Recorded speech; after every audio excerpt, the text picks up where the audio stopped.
Happy 4th of July and happy 250th birthday, America. You don't look a day over 200. Now, today we are going to be making this waving flag in Fusion. It's really easy, really fun. And as my present to you, you can download this project for absolutely free of charge from my website.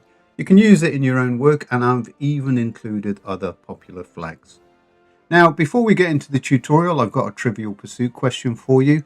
Two US states have the color red in their name. Can you name them? Leave your answers in the comment section below.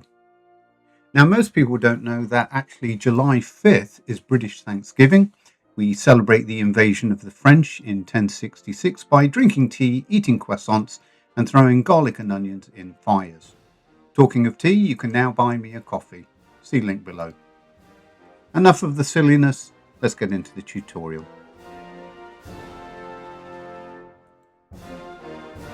So here we are inside of DaVinci Fusion. The first thing we're going to do is bring in a background node and just take it and connect it across like so. Clicking on the background node, come up to the right hand side, go down to this one here that says alpha and take that all the way down to 0 like that. Now what I'm going to do is bring in our flag. Take the output from that and connect it into our background like that, and it will create a merge for us. Now, in order to create a wavy flag, there's actually quite a simple way of doing it in DaVinci Fusion, and that is clicking on the flag, hit Shift Spacebar, and we're looking for something called Waviness. There's a surprise. So it's this one here. We're going to add that like that. And if we play that back, we get this, which is very reminiscent of a flag on the moon, which is not what we're after. So what we need to do is come up to the right hand side, and we need to change it from vertical to horizontal like that, and then when we play it back we get that. Now that looks pretty good, but we can actually make it better.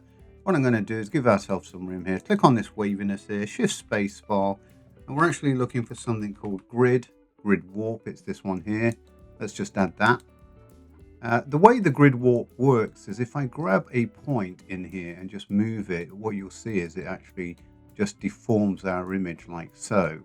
Now I could go through and create a whole pile of keyframes and do a manual waviness, but why do that? Let's use the power of Fusion.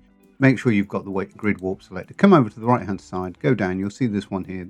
Right click on it and go down and hit perturb. And then what we'll get is this. How cool is that? Now we can control that by coming up to the right hand side under modifiers just here. We can increase the speed just here. So let's play that back.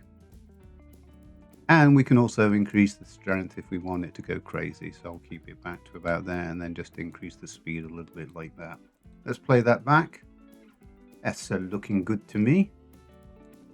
So it's looking good so far, but the only problem is our flag is kind of at a 90 degrees angle there. And we need it to kind of rotate up and down a little bit as well. And the way you do that is you click on the grid warp, come up to the toolbar just here and add a transform. On the transform, go across to the angle, right click, and we're going to say modify with another perturb. Now, when we go through like that, you'll see it's not doing too much. So what we need to do is again, go to our modifier just here. You can increase the strength and you can increase the speed as well. Let's see what that looks like. Yeah, it might be a bit too strong, so I'll take that down a bit, but I think you get the idea. So it's looking good, but it's looking a bit flat. And what I mean by that is when you look at a flag on a flagpole, when it folds on itself, it actually creates a shadow. And we can actually cheat and do that. And let me show you how. I'm going to just disconnect that for a moment, bring this across here. Going to bring in a merge, connect that into here like that. I'm now going to bring in a background node, and I'm also going to bring in a fast noise, and I'm going to connect that in like that. Let's just call this F2, we'll call this shadows. Let's put the fast noise in the window, and we get this. What we need to do is make sure you've got the fast noise selected, come up to the right hand side, take the detail all the way up, take the contrast all the way up, and take the brightness down so we get something like that. Now what you need to do is see this one here that says lock XY on the scale. untick that and then crank the X scale so it looks something like that. Now, if I go down and put the shadow in the window, we get this. How cool is that? Right, now in order for our shadows to match our flag over here, we can actually do a bit of a cheat. What we're going to do is we're going to click on this waviness here, right click, and we're going to go copy, come over here, and then we're going to right click, and we're not going to do paste, we're going to do paste instance like that. We're going to take our shadow and connect it in like so. We're going to do the same for the grid warp, so click on that, right click, go copy, come over here, blank area, right click, paste instance, and then that connects in like that. And we're going to do the same for the transform as well. So we're going to hit copy, blank area, right click, and paste instance. So what that's done is essentially anything that we adjust on this side will actually do the same on this side because it's an instance of it. So let's just connect that into our merge like so. And then when we put that into our window, we get this. Oh, I didn't connect this side in. Let's connect that side in, Charles. There we are. Now I've connected that the wrong way. The reason I know that is because the shadow is behind the flag. So if that happens, what you need to do is go to this merge, right click, go up and hit swap inputs like that. And there we are. It has done it. But it is looking horrible.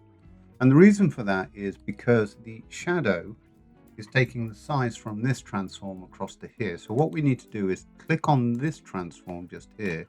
You know you're on an instance, by the way, because see all these green boxes, that means it's an instance. What we're going to do is go to the size just here, right click and go down and hit de-instance, that one just there.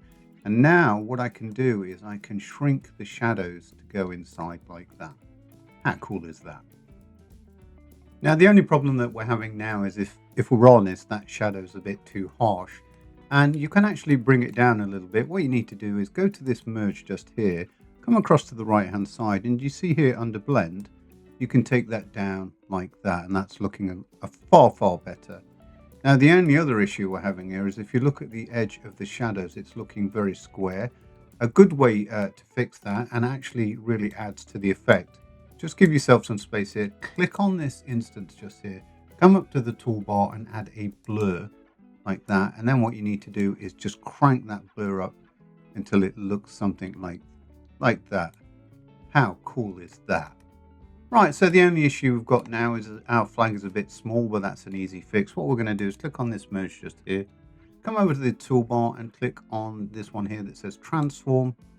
Come across to the right hand side and under size, let's take that up to say 2.3 and we get that. You can also at this point, if you want more of the stars to show, for instance, you can move it around on the center X and Y here to get it where you want it to be. Let's play that back and see how that looks. Hope you enjoyed this tutorial. That looks really good if you ask me. Like I said at the beginning, you can download this project to use on your own work. All you need to do is go to my website, put in your email address. Don't worry, I hate spam. I won't be spamming you. You can download this project and any other project from my site. And if you've got any comments or suggestions, leave them below. I love reading them. And I will see you in the next one.